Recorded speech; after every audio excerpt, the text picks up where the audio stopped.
A widowed Alpha King saw an Omega nursing his baby. What he did next changed everything. The Alpha King burst into the nursery to find a stranger, a servant he'd never seen before, breastfeeding his dying heir, humming a lullaby only his dead wife knew. His hand went to his sword, his wolf screaming to tear her apart for touching the prince, but then his son did something that made his blood run cold. The baby who'd been rejecting every nurse for 2 months, who healers said had days to live, reached for this Omega like she was his mother. What Leo found hidden in his dead wife's chambers 3 hours later would reveal why his son would die without this woman, and why someone had already sent assassins to kill her. Nancy had 3 seconds to decide: let the royal baby die screaming, or commit treason by nursing the heir without permission. 8 weeks ago, she buried her own daughter after failing to save her. She wouldn't fail again. But when the widowed Alpha King found her in that nursery, the rage in his eyes promised execution, until his son's reaction stopped him cold. What happened next triggered an ancient prophecy, an assassination attempt, and a challenge that would force Nancy to choose between saving the king's life or saving his kingdom. But before we dive into the full story, let me know in the comments where you're listening from and whether you believe in divine justice. If you love stories of quiet revenge and mystical reckoning, subscribe to the channel. Now let's get started. The sound of a dying baby is different from a healthy one's cry. Inside the cold stone palace, Crown Prince Percy's wails echoed through empty halls like a wounded animal, thin, ragged, desperate. For hours, no one had come. The latest royal nurse had fled in tears that morning after the baby rejected her for the 5th day straight, her belongings already packed, her resignation delivered with shaking hands. Upstairs in the war room, Alpha King Leo sat surrounded by council members and mountains of paperwork, his jaw clenched so tight it ached. He could hear his son crying through the thick oak doors. Everyone could, but he didn't move, didn't acknowledge it, just kept his eyes fixed on territorial maps and trade agreements while his advisors droned on about border disputes. The royal healers whispered in corners that the prince wouldn't survive another week. Leo pretended not to hear them either. Downstairs in the servant halls, Nancy scrubbed the same stone floor she cleaned 3 times already. Her hands moved mechanically, dipped the rag in gray water, scrub, wring, repeat. Around her, the palace bustled with life. Kitchen, maids rushed past with cover trays. Footmen polished silver. Laundresses hauled baskets of linens that would never quite come clean. But all Nancy could hear was the crying. Every wail from above made her chest tighten until she couldn't breathe. Her breasts ached beneath the cloth she'd bound them with, her body still producing milk 8 weeks after she'd buried her daughter in an unmarked grave in the forest. "Please stop crying, little one," she whispered under her breath, tears blurring her vision. "Please." But the wails only grew weaker. Nancy knew that sound. She'd heard it before, in the last hours of her daughter Lily's life, when the newborn had been too weak to cry properly anymore, when her small body had been shutting down from starvation and cold. The memory made Nancy's hands shake so badly the rag slipped from her fingers. The crying upstairs turned to whimpers, not the angry whimpers of a frustrated baby, the surrendering whimpers of one giving up. Nancy's legs moved before her mind could stop them. She dropped the rag into the bucket and ran, through the servant halls, toward the narrow staircase that wound up through the palace like a secret vein. Her worn shoe slapped against stone steps as she climbed higher and higher, her heart hammering, her breath coming in gasps. She burst through a door into the royal wing. The hallway was silent, empty. Polished marble floors reflected golden lamplight. Tapestries depicted wolves running beneath a full moon. The air smelled of beeswax and wealth. And from behind massive oak doors carved with the royal crest came that horrible, weak crying. Nancy's hand trembled as she pushed open the nursery door. What she saw froze her blood. Baby Percy lay limp in his golden crib, his lips cracked and bleeding, his skin flushed with fever. A spoiled milk bottle lay knocked over beside him, its contents curdled into the silk bedding. The room reeked of neglect, soiled linens, sickness, desperation. His tiny fists opened and closed weakly, searching for help that wasn't coming. "Oh, gods!" Nancy whispered, rushing forward. "Not again. Please, not another baby." She lifted him from the crib, and her heart broke. He was so light, dangerously light, all fragile bones and paper-thin skin. His head lolled against her shoulder. His small body burned with fever against her chest. His mouth searched desperately, rooting against her dress with the last of his strength. Nancy remembered her own daughter's last feeding, the weight of that tiny body growing cold in her arms. The moment when Lily stopped searching and simply gave up. She couldn't let it happen again.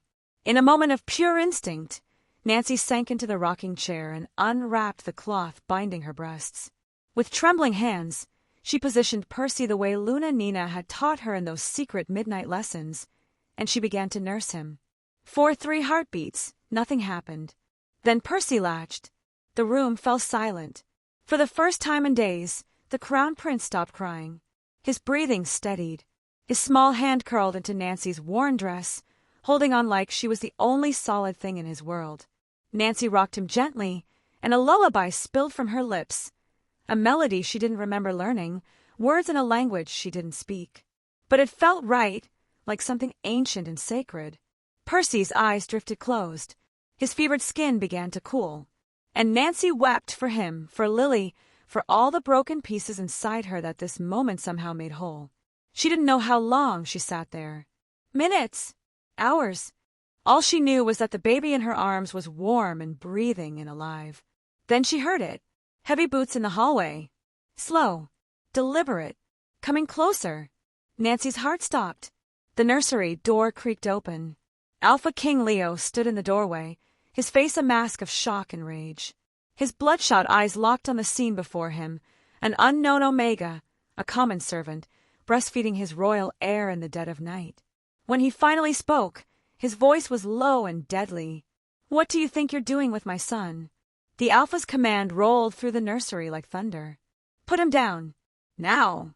The weight of it crashed over Nancy, an invisible force that made her bones ache and her wolf whimper in submission. Her body trembled violently under the Alpha pressure, every instinct screaming at her to obey, to drop to her knees, to bare her throat. But her arms tightened around Percy instead. "He'll die if I do," she said, her voice shaking but firm. Leo's eyes flashed gold, his wolf rising to the surface. "You dare!" He stormed forward, and Nancy shot to her feet, backing toward the window. She held Percy protectively against her chest, her heart hammering so hard she thought it might break through her ribs. Percy's eyes snapped open. He began to cry, sharp, panicked wails that filled the nursery. Nancy immediately started humming, swaying gently, and the crying stopped as quickly as it had started. The baby's breathing steadied. His small fist curled back into her dress. Leo froze mid-step. He stared at his son, truly looked at him, and something cracked in his expression. Percy was calm, his face relaxed, his breathing deep and even, his tiny body molded trustingly against the stranger holding him. "He hasn't." Leo's voice came out hoarse. "He hasn't been calm in 2 months." Nancy said nothing, just kept rocking, kept humming. Every nurse, every healer, every wet nurse in the kingdom. Leo's hands clenched into fists at his sides. He rejected all of them, screamed until they couldn't bear it anymore. The last one lasted 5 days before she fled. He took a step closer, and Nancy tensed but held her ground. "Yet you, a servant I've never seen before, you hold him like he belongs to you." Leo's voice cracked. "Who are you?" "Someone who couldn't let him die." "That's not an answer." "It's the only one I have, Your Majesty." The humming continued, soft, melodic, achingly familiar. And then Leo heard it, really heard it. His face went white. "That song," he whispered. "Where did you learn that song?" Nancy looked up, confused. "What?" "That lullaby. The one you're humming." Leo's voice turned dangerous. "That's Nina's lullaby. She sang it every night during her pregnancy. She said it came to her in dreams, that no one else knew it." He moved closer, his alpha power radiating. "So tell me, where did you learn it?" Nancy's eyes widened. I don't know. It just came to me when I held him. I've never heard it before, I swear." "Liar." "I'm not lying." Nancy's voice rose, desperate. "I don't know where it came from. It just felt right." Leo stared at her for a long, terrible moment. Then he turned toward the door. "Guards!" 4 guards burst into the nursery within seconds, hands on their sword hilts. "Take her to the servants' detention quarters," Leo ordered, his voice cold. "Post 2 men at the door. She speaks to no one until I've decided what to do with her." "No!" Nancy clutched Percy tighter. "Please, Your Majesty, he needs. Take the child as well. Return him to his cradle." The largest guard stepped forward, reaching for Percy. The baby's screams could have shattered glass. Percy thrashed in Nancy's arms, his face turning purple, his cries so violent his whole body shook. The guard tried to pry him away, and Percy bit, his tiny teeth sinking into the man's finger. "Gods!" The guard jerked back, cradling his bleeding hand. Percy's screams intensified, his breathing turning ragged and wet. The same horrible choking sound from before. Nancy tried to soothe him, but her own panic made it impossible. "Please," she begged Leo. "Please, he can't breathe." "Enough!" Leo's roar silenced everyone. He stared at his son, at the way Percy clung to the stranger like a lifeline, at the way his breathing eased the moment Nancy held him close and resumed humming. The king's jaw worked. His hands trembled. "New orders," he said quietly. "Confine her to the nursery wing. Guards at every entrance. She doesn't leave, and no one enters without my permission." His eyes locked on Nancy. "You will care for him. You will keep him alive. But if I find you're manipulating him with magic or tricks..." His voice dropped to a lethal whisper. "I'll have you banished to the wildlands." Nancy bowed her head, terrified but resolute. "I only want to help him survive, Your Majesty." Leo gave a curt nod, then turned and walked out, his footsteps echoing down the marble hallway. That night, Leo paced his chambers like a caged animal.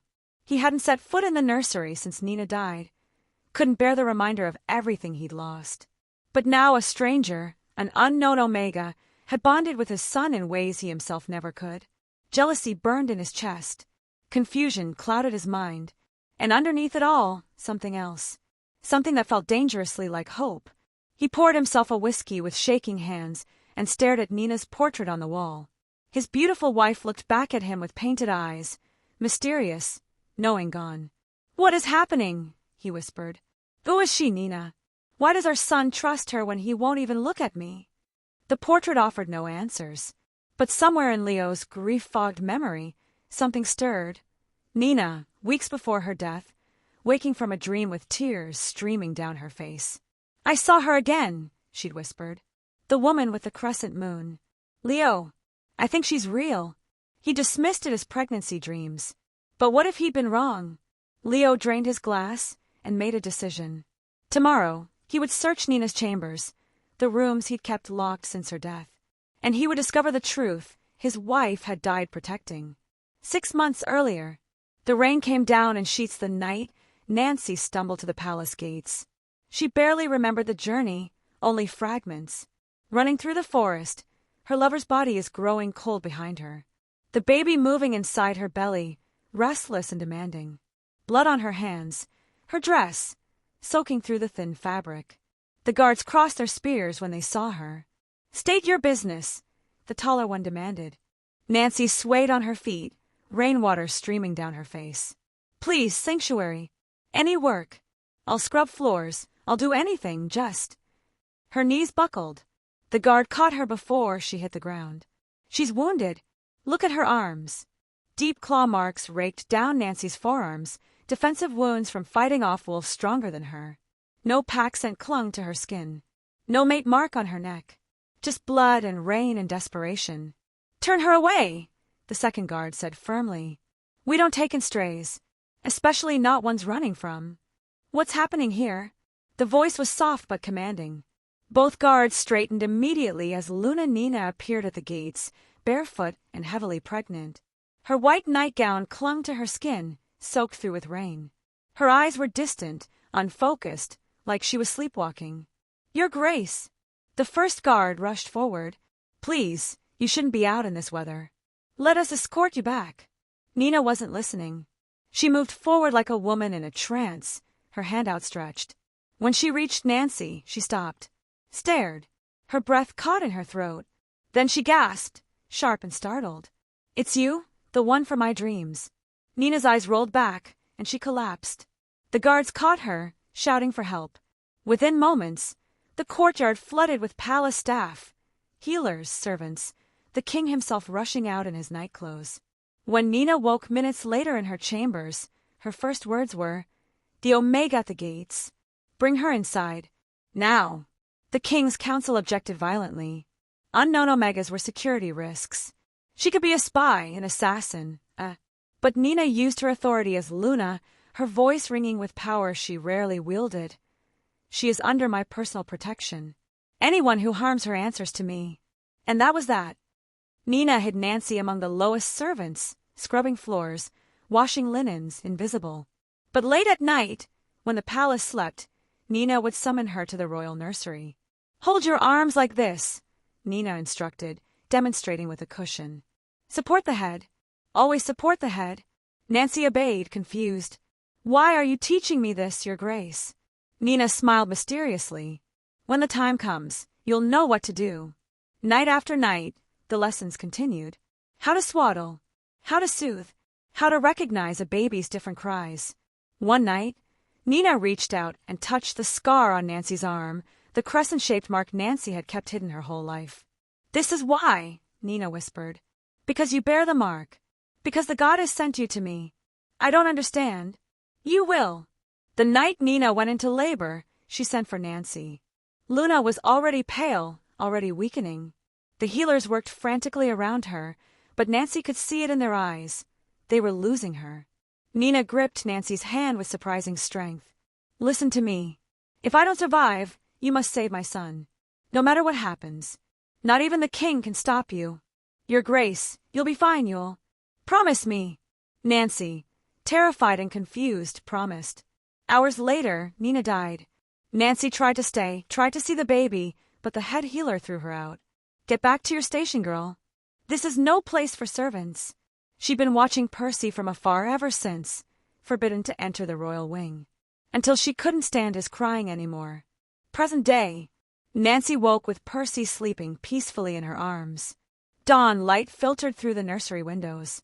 A guard stood posted at the door, watching her like she might vanish into smoke. She was a prisoner who happened to be the only thing keeping the crown prince alive. Nancy looked down at the baby and whispered, "Your mother knew this would happen. I just wish I understood why." 3 floors below, Leo stood in Nina's chambers for the first time since her death. Everything was exactly as she'd left it. Her hairbrush on the vanity, her slippers by the bed, her scent, lavender and moonlight, fading slowly into memory. He sank onto the edge of the bed, his head in his hands. "Did you know her, Nina?" he whispered to the empty room. "Was she your friend? Why didn't you tell me?" A knock at the door interrupted his spiral. Master Aldwin, the head healer, entered with a grave expression. "Your Majesty, forgive the intrusion. But you need to know, the prince's condition had been worsening for weeks. We'd given him days to live." Leo's chest tightened. "And after one night with that Omega," the old healer shook his head in wonder. "His vitals have completely stabilized. His fever broke. He's feeding properly." He met Leo's eyes. "Whatever that Omega is doing, Your Majesty, it's the only thing keeping your son alive." The words hit Leo like a blow. He was trapped. He needed her, and he hated that he needed her. When the healer left, Leo sat alone in his dead wife's room, surrounded by ghosts and unanswered questions. Then his eyes fell on the bed. On Nina's side, the mattress sat slightly uneven, as if something beneath it created a small bump. Leo's breath caught. He lifted the mattress and found a leather-bound journal hidden underneath. Leo's hands shook as he lifted the leather-bound journal from beneath the mattress. Nina's handwriting covered the first page, elegant, familiar, haunting. He sank back onto the bed and began to read. 3 months before delivery. The dreams are getting stronger. I see her every night now, a woman with a crescent moon scar on her arm. She's holding my baby, singing to him, keeping him alive when I can't. The moon goddess keeps whispering, "She's coming. Wait for her." Leo's breath caught. Nina had been dreaming of Nancy for months. 2 months before delivery. The healers confirmed what I feared. The baby's power is too strong, stronger than any heir in generations. My body can't contain it. I won't survive the birth.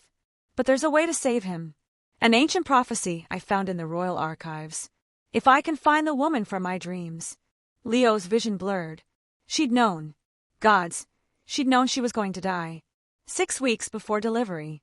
She came. Tonight. Exactly as the goddess promised. Bleeding and terrified at our gates, and bearing the mark.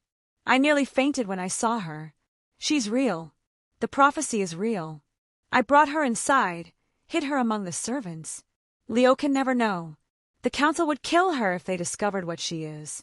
The words struck Leo like a physical blow. Nina hadn't trusted him. She'd kept this massive secret because she thought he, or worse, his council, would harm the woman destined to save their son. 2 weeks before delivery. I've been training her in secret, teaching her everything she'll need to know. She doesn't understand why, but she learns quickly. She's perfect for this. Strong despite her grief, gentle despite her pain. The goddess chose well. I can't tell Leo. He'd try to stop the prophecy. He'd lock her away for protection or banish her to avoid political complications.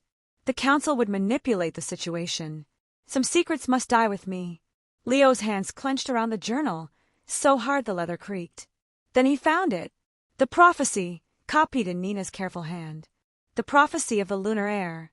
When a child of uncommon power is born to the throne, he shall require 2 mothers, one who carries him through blood, one who sustains him through bond.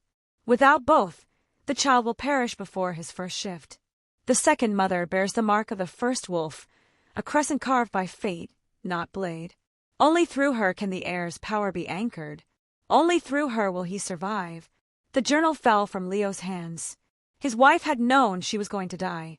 She'd spent months preparing. She'd found Nancy specifically to save their son. And she'd never told him because she didn't trust him to protect her. Leo sank to the floor, his back against the bed, grief and rage and betrayal crashing over him in waves.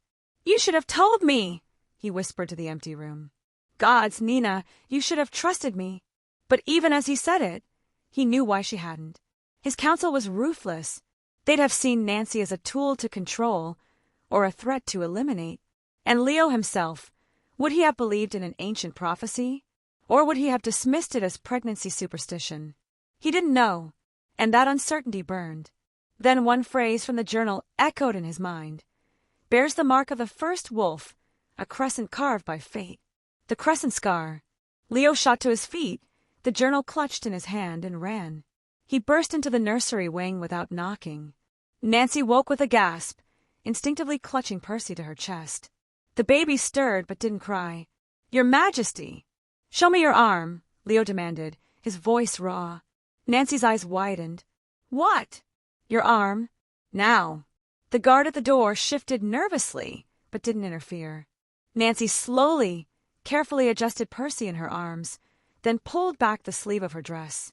There, on her left forearm, was a crescent-shaped scar, pale and perfect, about 2 inches long. It didn't look like a wound. It looked like a birthmark, like something burned into her skin by the hand of fate itself. Leo stumbled backward, the journal slipping from his fingers to the floor. "It's real," he whispered. You're the one she was searching for."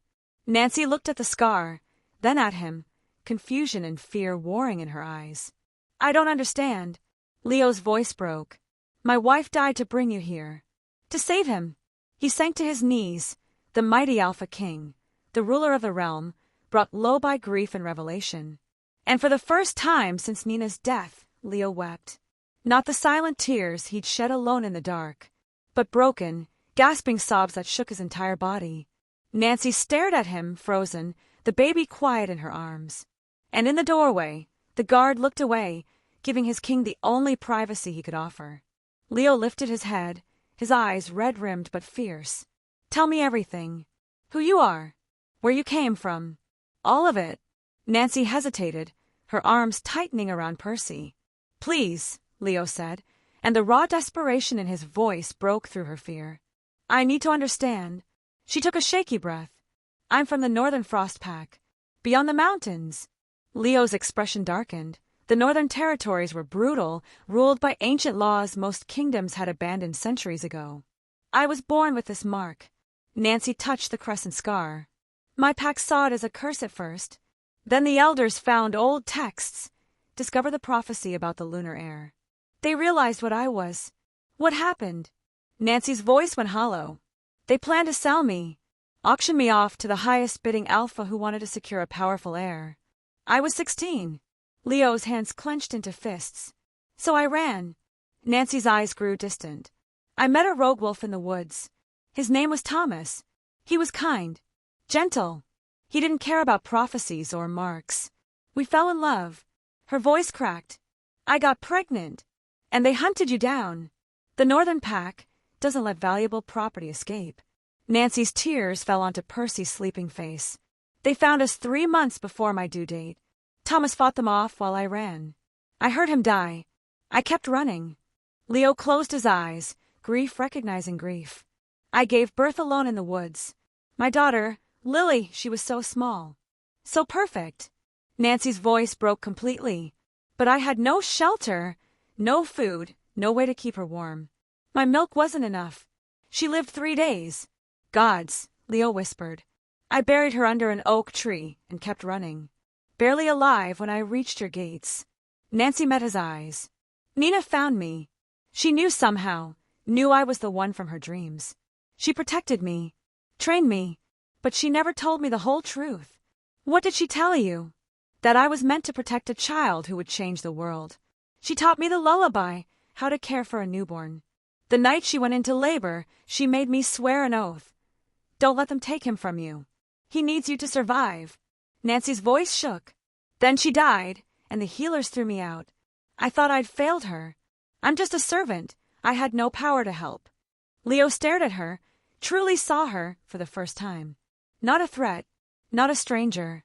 A grieving mother chosen by his wife to save a son. You've been suffering alone this whole time, he said softly. Every time he cried, I heard my daughter. Nancy's tears fell freely now. I couldn't let another baby die if I could stop it. Percy stirred, whimpering. Nancy automatically shifted him, and he latched onto her breast, feeding peacefully. Leo watched, this time without anger, without suspicion. He saw the gentleness, the love, the sacrifice. He trusts you more than he's ever trusted anyone, Leo said quietly. Even me. He knows I won't leave him, Nancy whispered. Maybe he senses it. Nina chose well. They sat in silence for a moment, the weight of shared grief settling between them. Then Leo's expression hardened. The council will come for you. An unknown Omega caring for the heir. It violates every protocol they hold sacred. If they learn you're part of a prophecy, they'll either control you or kill you. Nancy lifted her chin. Then send me away. I'll go quietly if it keeps him safe. No. Leo's voice was fierce. You're the only reason my son is alive. I won't let them take that from him. Then what do? We fight. Together. Before Nancy could respond, a sharp knock sounded at the door. A royal messenger entered, bowing low. Your Majesty, the council has convened an emergency tribunal. They demand the Omega appear before them at dawn to answer charges of. I know what they want. Leo cut him off. Tell them she'll be there. The messenger bowed and left. Leo turned to Nancy, his eyes hard. They're going to come for you. Nancy met his gaze steadily. Let them. I've survived worse. Leo looked at her, really looked at her, and saw not a frightened servant, but a woman forged by loss and fire.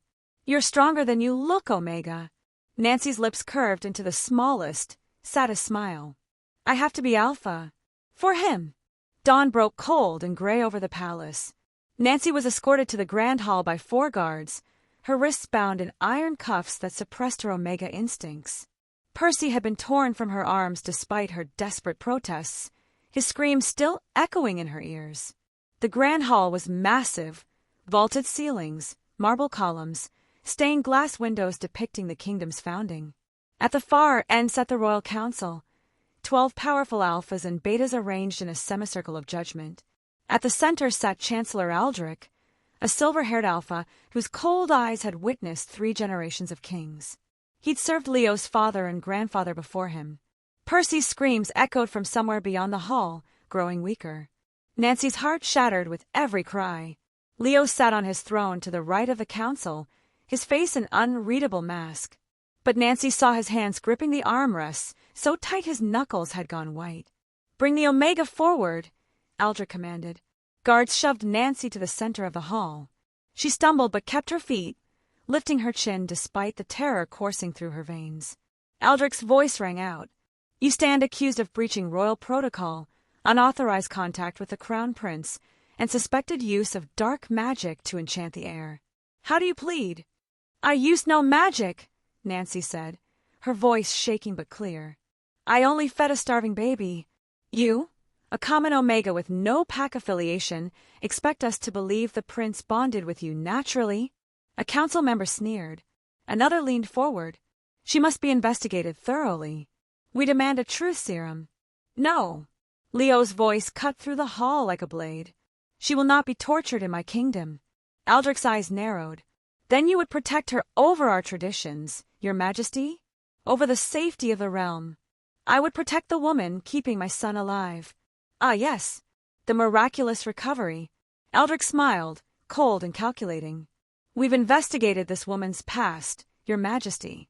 She's a fugitive from the Northern Frost Pack. Nancy's blood ran cold. Aldrich produced a scroll, unfurling it with theatrical precision. Official documents from the North.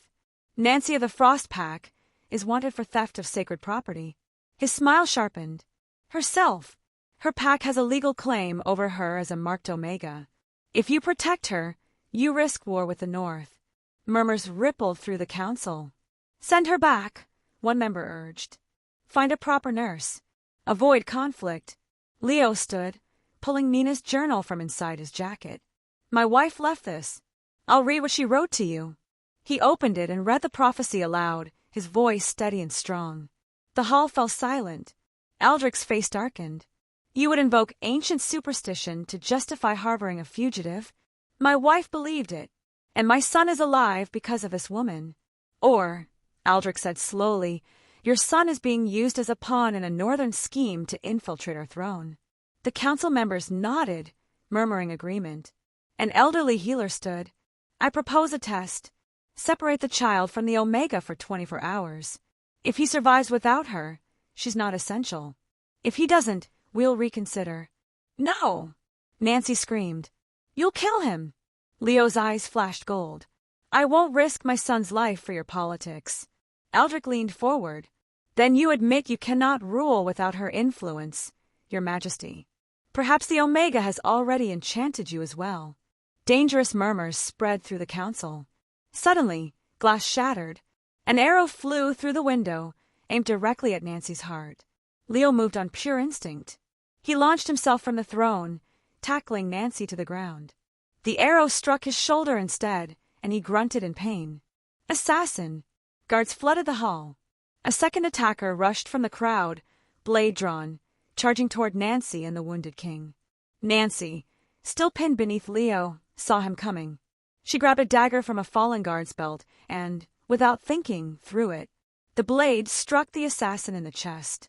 He fell, dead before he hit the marble floor. Everyone froze. 12 council members stared at the Omega who had just killed to protect their king. Leo pushed himself up, the arrow still embedded in his shoulder, blood soaking through his shirt. Nancy's hands shook, covered in crimson. Guards dragged the dead assassin's body forward, ripping away his cloak. Northern Frost Pack, the captain announced. The tattoo on his neck confirms it. Aldrich's face paled. It seems the North wants her back badly enough to kill for it. Leo stood, swaying slightly, his voice cold as winter. Then they've just made this personal. He looked at Nancy, then at the council. Nancy is under my protection as of this moment. Anyone who harms her answers to me. He turned to address the full council, an arrow still protruding from his shoulder, blood dripping onto the floor. She just saved my life. My son is alive because of her. I will not hand her over to wolves who would murder her in my own hall. Nancy stared up at him, shocked. Leo extended his bloodied hand to help her stand. You're moving to the royal wing. Permanently. Their hands clasped. And in that moment, everything changed. Nancy had never seen luxury like this. The guest chamber in the royal wing was 3 times the size of a servant's quarters she'd shared with 4 other girls. A 4-poster bed dominated the space, draped in silk curtains the color of midnight. A marble fireplace crackled with warmth. Windows overlooked the palace gardens, where moonlight painted the rose bushes silver. A connecting door led to a smaller nursery where Percy slept in an ornate cradle carved with protective runes. Nancy stood in the center of it all, feeling like an imposter. "The maids will bring fresh linens in the morning," the head housekeeper said stiffly, clearly uncomfortable with the sudden elevation of a former scrub maid. "His Majesty has ordered that you want for nothing." When the woman left, Nancy sank onto the edge of the bed and pressed her hands to her face. An Omega who'd arrived bloodied and broken at the gates now lived in rooms meant for visiting dignitaries and noble guests. The higher you climb, she thought, the harder the fall will be. Leo refused the strong medicine. "Your Majesty, you need rest," Master Aldwin insisted, preparing a tincture. "The arrow pierced deep. You'll be in considerable pain without. I need to stay alert." Leo's jaw was set, his good arm gripping the chair. "Just clean and bandage it." The healer sighed but obeyed, removing the arrow and stitching the wound with practiced efficiency. Leo didn't flinch, though sweat beaded on his forehead. A soft knock interrupted them. Nancy entered, Percy cradled in her arms. The baby was awake, eyes bright and curious. "I thought—" Nancy hesitated. "I thought he might want to see you." Leo's expression softened. "Bring him here." Nancy approached carefully, settling into the chair beside him. She adjusted Percy in her arms, and the baby's gaze fixed on his father. For a moment, nothing happened. Then Percy reached out, his tiny hand stretching toward Leo's face. Leo froze, hardly daring to breathe. Slowly, he extended his finger. Percy's small fist wrapped around it, holding tight. And he smiled. Not Nancy. At Leo. The king's eyes filled with tears. "He's never—" His voice broke. "He's never looked at me like this. He knows you saved us," Nancy said softly. "He feels it." Percy cooed, and Leo's heart broke and healed in the same moment. Late that night, Nancy returned to check Leo's wound. The guards had been dismissed. The palace slept. Only candlelight illuminated Leo's private study, where he sat reviewing reports with his injured shoulder carefully bandaged. "You should be resting," Nancy said from the doorway. Leo looked up, surprised. "So should you. I wanted to make sure the bleeding hadn't started again." She stepped inside, setting down a basket of fresh bandages. "Master Aldwin said I should check it before morning." Leo watched as she approached, her movements careful and gentle. "You're the only one I'll allow near me besides the healers." "Why?" "Because you're the only one whose motives I don't question." He paused. "You didn't have to protect me today." Nancy's hand stilled as she unwrapped the old bandage. "Yes, I did. You're protecting my son." "Our son," Leo said quietly, then caught himself. "I mean Percy. You're protecting Percy." Nancy said nothing, focusing on examining the wound. It was clean, stitched neatly, already beginning to heal with alpha speed. "That assassin," she whispered, her hands beginning to tremble. "I've never killed anyone before." Leo caught her shaking hands in his. "You did what you had to. That makes you a warrior." "I'm no warrior." Nancy's voice broke. "I'm just an Omega who's lost everything." Leo's grip tightened gently. "Tell me about your daughter." Nancy's head snapped up. "What?" "Lily. Tell me about her." The dam broke. "She had my eyes," Nancy whispered, tears spilling down her cheeks. "And Thomas's dark hair. She was so small, too small. Born too early because I'd been running, starving, terrified." Her voice shook. "I tried to feed her, tried to keep her warm, but I couldn't produce enough milk. I was too weak myself. I held her as she faded, watched the light leave her eyes, and I couldn't do anything to stop it. It wasn't your fault. I was her mother. I was supposed to protect her. I held Nina as she died," Leo said quietly. "Watched the life drain from her while our son was being born in the next room. I couldn't save her. Couldn't even say goodbye properly. I've never forgiven myself either." They sat in silence, two broken people bound by grief, their hands still joined. "Why did you risk everything for Percy?" Leo asked finally. "You owe us nothing." Nancy met his eyes. "Because I couldn't save Lily. But I can save him. If I can give him the life she never had, the future she deserved, maybe her death meant something. Maybe she led me here for a reason." Leo's voice was rough with emotion. She would be proud of you. Nancy finally broke down, deep, wrenching sobs that shook her whole body. Leo pulled her close awkwardly, his wounded shoulder protesting, but he didn't care. He held her while she cried, offering the only comfort he could. It was the first real human connection either had felt since their losses. By morning, the palace buzzed with rumors. In the kitchens, servants whispered over breakfast preparations. She's in the royal wing now. A guest chamber, can you believe it? The king took an arrow for her, threw himself in front of her like she was his mate. She's nursing the prince, living in luxury. Mark my words, she'll be Luna before the year's out. Some servants smiled at Nancy when she passed. Others turned away, resentment clear in their eyes. An older maid named Marjorie pulled Nancy aside in the hallway. Be careful, girl. The higher you climb, the harder they'll try to pull you down. And there are those in this palace who don't want you here. Nancy nodded, the warning settling like ice in her stomach. Percy was thriving. In just days, he gained weight, his skin glowing with health. He smiled constantly, reached for toys, babbled with increasing complexity. He's developing faster than normal, Master Aldwin told Nancy, examining the baby with concerned fascination. His aura is too strong for an infant. Whatever the prophecy said, I think it may be real. That afternoon, Nancy watched Percy grab a wooden rattle and crush it. The toy splintered in his tiny fist like it was made of paper. Percy looked at the pieces, then at Nancy and giggled. Nancy stared, awed and terrified. What was he becoming? That evening, Nancy hummed to Percy in the nursery, rocking him gently as moonlight streamed through the windows. She didn't hear Leo enter. He stood in the doorway, watching her.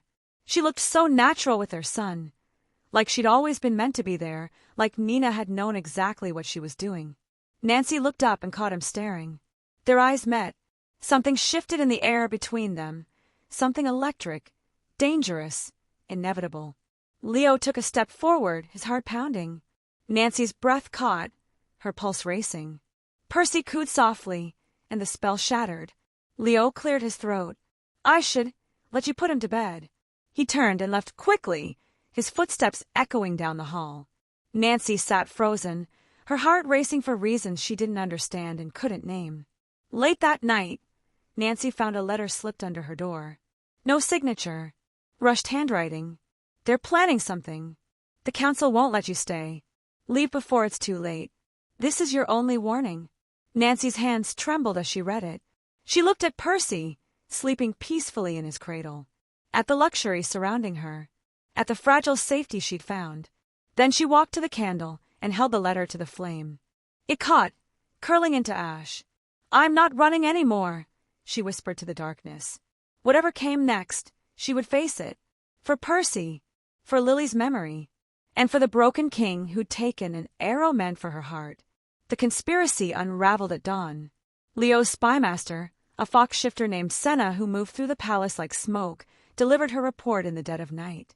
3 council members, Your Majesty. Led by Aldrich. She spread documents across Leo's desk. They've hired a kitchen servant to poison the Omega. Wolfsbane in her tea, slow acting. It'll look like a natural illness. Leo's hands clenched into fists. When? Tomorrow morning. Once she's dead, they plan to convince you the prophecy was fabricated. Then they'll install a nurse loyal to them, control the heir's upbringing, and effectively rule through your son. Treason. Yes, Your Majesty. Leo's eyes flashed gold. Arrest them. All 3. Now. The arrests happened swiftly and silently. Aldrich was dragged from his bed, screaming about rights and traditions. The other 2 conspirators went quietly, their faces pale. By dawn, they were in the dungeons. Aldrich, however, demanded an audience. I claim immunity as Chancellor. You cannot arrest me without cause. Leo stood before the cell, his voice cold as winter. You conspired to murder someone under my protection. You forfeited your rights. You would tear apart this council for an Omega. Aldrich spat. Your father would be ashamed. My father never had to watch his son nearly die because of political games. Leo leaned closer to the bars. You're done, Aldrich. You'll rot here until I decide otherwise. The former Chancellor's face twisted with rage. You'll regret this. The North is coming for her, and when they do, Leo walked away, letting the dungeon doors slam shut on Aldrich's threats. That same night, something shifted in Percy. Nancy woke to an eerie silver glow filling the nursery. Percy stood in his cradle, actually stood, though he was far too young, his eyes blazing white with power. The furniture trembled. Windows cracked with sharp, crystalline sounds. "Percy!" Nancy rushed to him, but an invisible force pushed her back. The baby screamed, and the power exploded outward. Guards burst in. Leo came running, still half-dressed, his wounded shoulder barely healed. "What's happening?" he shouted over the magical storm. "I don't know." Nancy pushed against the barrier again, her hands burning. "Percy! Baby, please!" Leo tried to use his alpha command. "Calm!" The power didn't even waver. Percy's cries grew more desperate, more terrified. He was losing control, the magic consuming him. Nancy stopped fighting the barrier and started singing instead. Nina's lullaby poured from her lips, clear and strong despite her terror. The power wavered. Nancy pushed forward, singing louder, reaching through the burning magical pressure. Her skin blistered, her vision blurred, but she reached him. The moment her hands touched Percy, the power absorbed into her. Nancy gasped as silver marks blazed up her arms like lightning, searing and beautiful and agonizing. The marks glowed brilliantly, then faded, sinking beneath her skin. Percy went limp, exhausted, his eyes returning to normal. The nursery fell silent except for Nancy's ragged breathing. Leo stared, his face white. What just happened?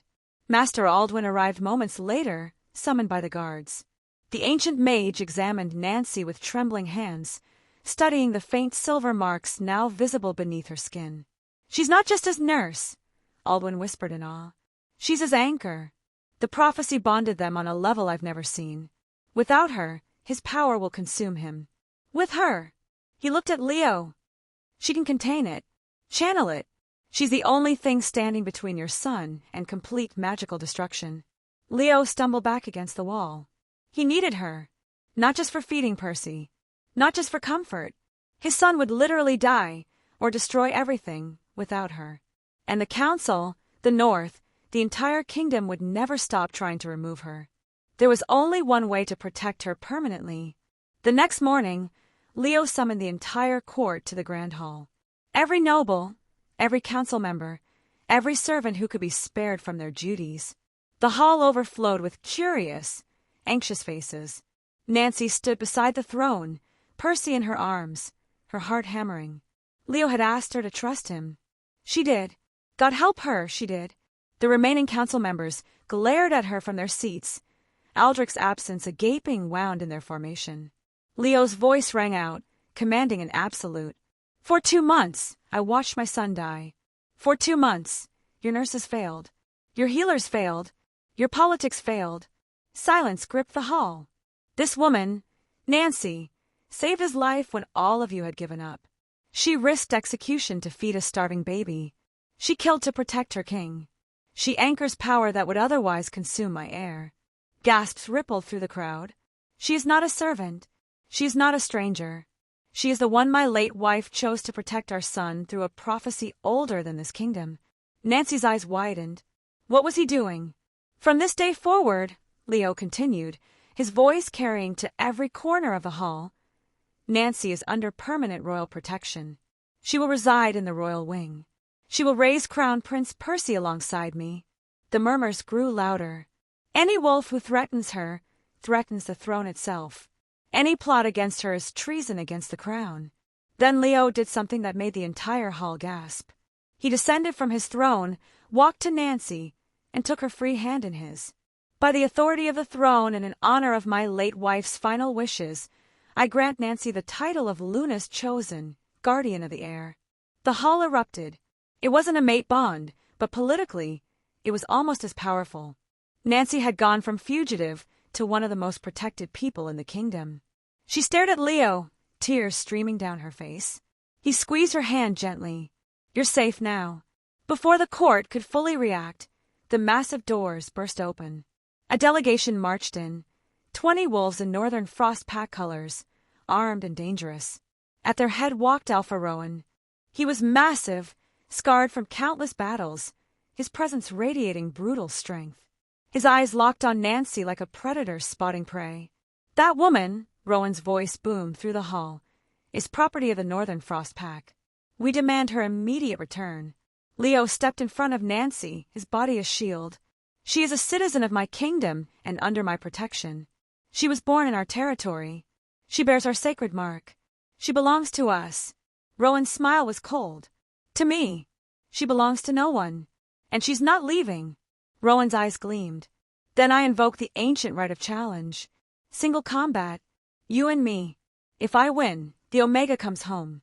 If you win, he laughed mockingly, we'll leave her to play mother to your bastard. The hall fell deathly silent. No! Nancy stepped forward. You can't. Leo's hand stopped her. His eyes never left Rowan's. I accept. Your Majesty, please, Nancy begged. You're still healing. He'll kill you. Then I'll die protecting you. Leo turned to her, his expression fierce. But I won't let him take you.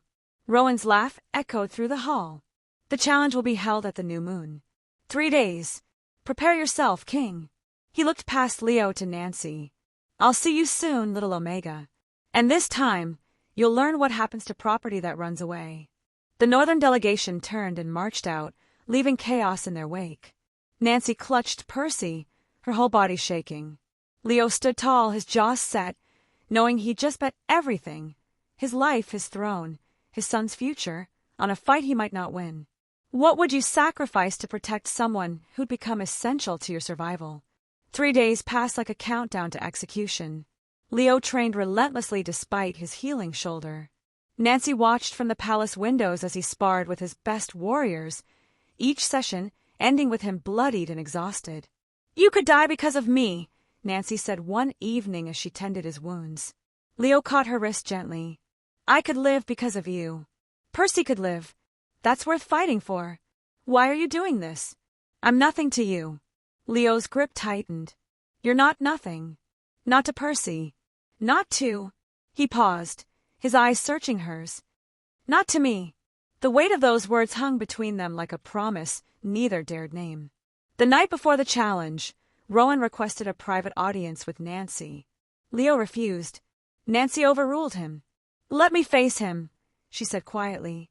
I need to. Rowan was brought to a guarded parlor, his hands bound in iron. Even restrained, he radiated danger. Nancy stood across from him, Percy sleeping in a basket beside her chair. You look well, Rowan said, his voice deceptively mild. Royal life suits you. What do you want? To remind you of the truth. Rowan leaned forward. You were betrothed to me from birth, Nancy. That mark on your arm? It meant you were destined to bear the strongest Alpha's children. Mine. Nancy's hands clenched. I was never yours. When you ran, you humiliated me in front of the entire Northern Pack. Made me look weak. His eyes darkened. Your rogue lover? I killed him personally. Slowly. He begged for mercy. Nancy's vision blurred with rage and grief. And that bastard child you carried? Rowan smiled coldly. Good riddance. Rogue blood didn't deserve to live. Nancy shot to her feet, trembling. You're a monster. I'm an alpha who takes what's his. Rowan's eyes dropped to Percy. After I kill your precious king tomorrow, you're coming home. And this time, you'll learn obedience. I'll make sure of it. Nancy stepped between Rowan and the baby, her voice shaking with fury. You'll never touch him.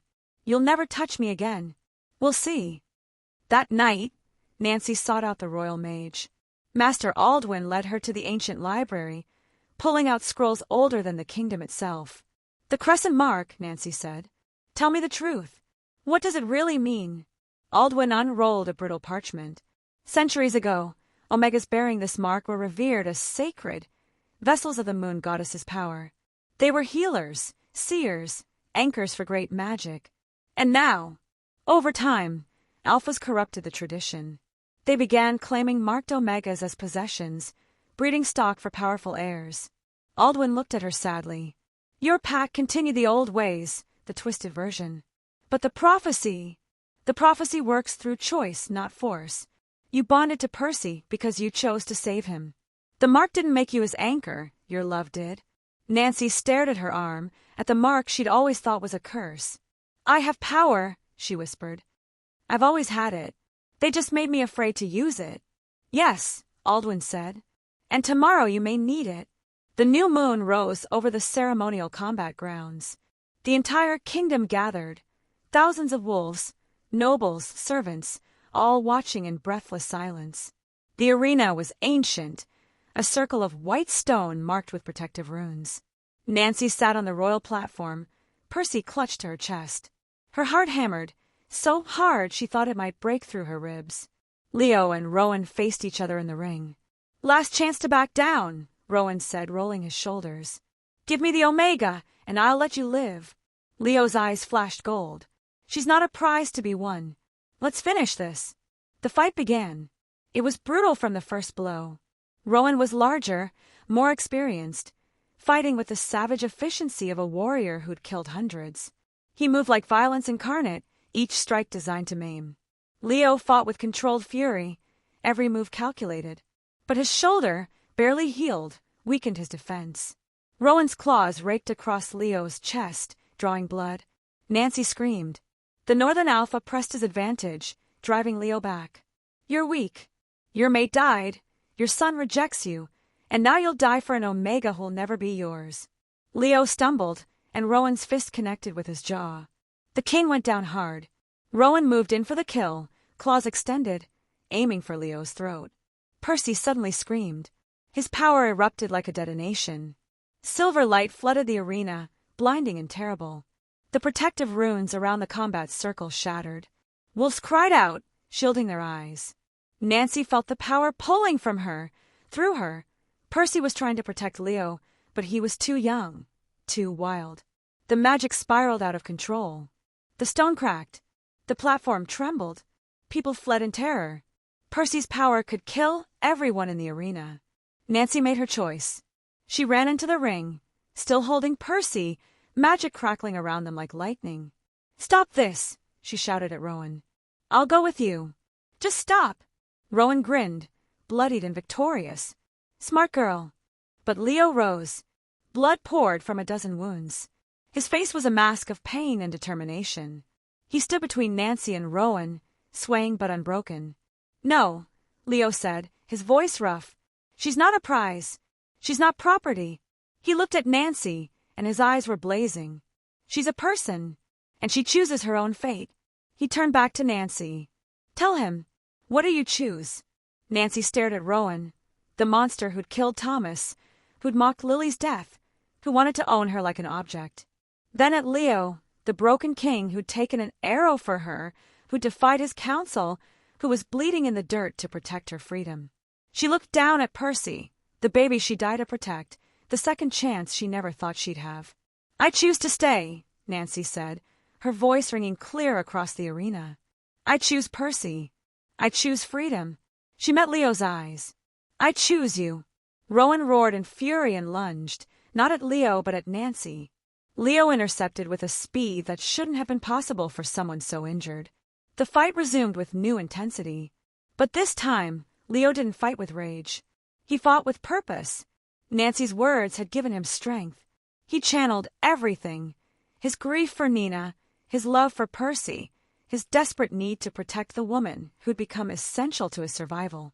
In a final, devastating move, Leo caught Rowan's arm mid-strike, twisted, and drove the Northern Alpha to the ground. His claws pressed against Rowan's throat. Yield, Leo commanded. Rowan spat blood.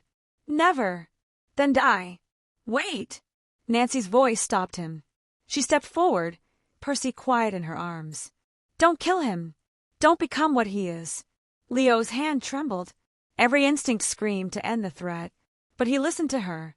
He pulled back, addressing Rowan in a voice that carried across the arena. You've lost. Leave my kingdom. If you return, if any northern wolf threatens her again, I won't be merciful.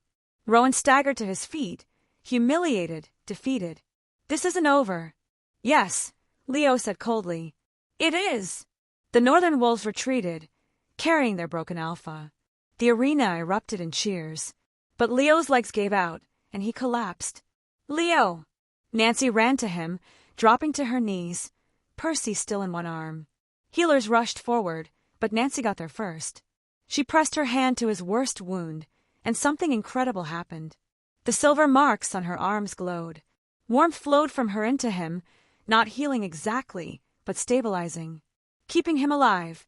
Leo's eyes fluttered open. You chose to stay. Nancy's tears fell on his bloodied face. Of course I did, you idiotic alpha. Don't you dare die on me. We need you. I need you. Leo smiled, pain and relief mixing in his expression. You called me Leo. It's your name, isn't it? Say it again. Leo. Nancy's voice broke. Please don't leave us. His hand came up to touch her face.